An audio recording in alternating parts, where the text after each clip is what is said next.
problem. Does that shifter of yours need lessons on how to keep you satisfied?"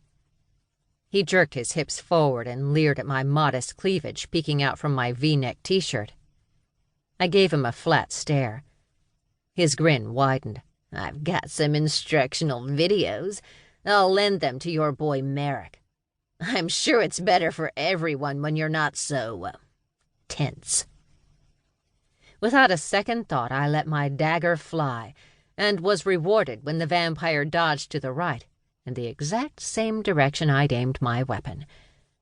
The vampire froze as the blade lodged in his chest, just to the left of his heart.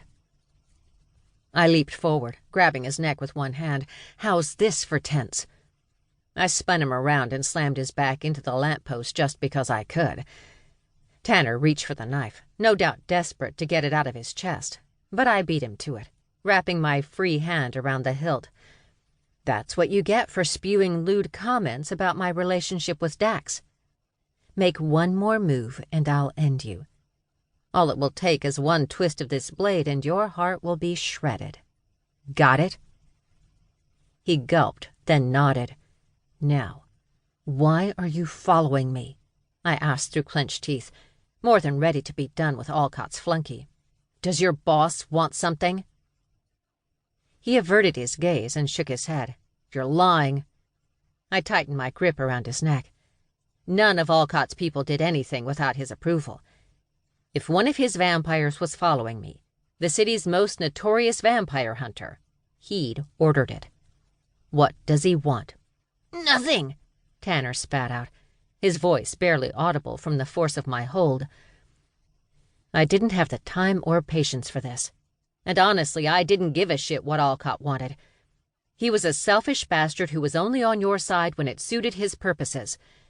There were only two things I cared about in that moment: who was supplying the street drugs that were taking down the werewolf community, and how to find my missing brother. I was already well aware Allcot either couldn't or wouldn't answer either question, so whatever he wanted was of no concern to me, and I was done playing with Tantor.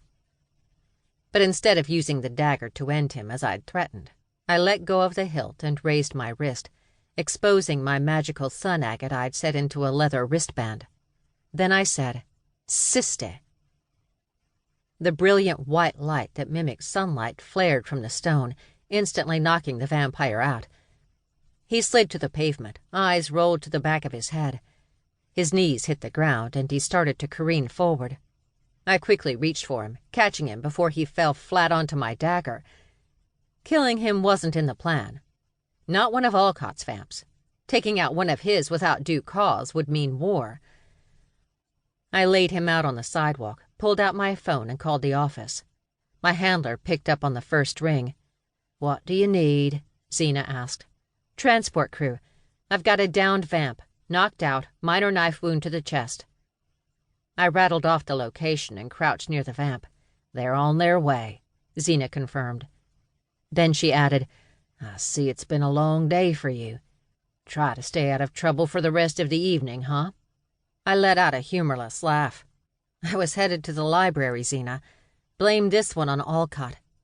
I don't know what he's up to, but I'm in no mood for his bullshit. Once they get his goon back to the Void, it's up to the director what she wants to do with him." Xena let out a low whistle. "Allcot again. He's a piece of work." "You're telling me." "I'll be in tomorrow morning to do the paperwork," I said. "Tell Director Halston I've gone home for the night."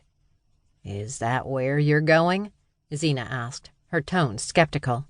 "Nope." She chuckled. "I didn't think so." After we ended the call, I yanked my dagger out of Tantor's chest. The wound was deep, but being that he was a vampire, there was very little blood. Good. That meant he hadn't fed recently. Normally, the wound would heal fairly quickly, but because my blade was tinged with ancient magic from my bloodline, this one would linger. A small, satisfied smile claimed my lips. One would think the vampires of New Orleans would learn. It was rare for a vamp to mess with me without earning a souvenir. Of course, this one had been sent by Allcot, the bastard. Just last month, I'd helped him save his consort, Pandora, from certain...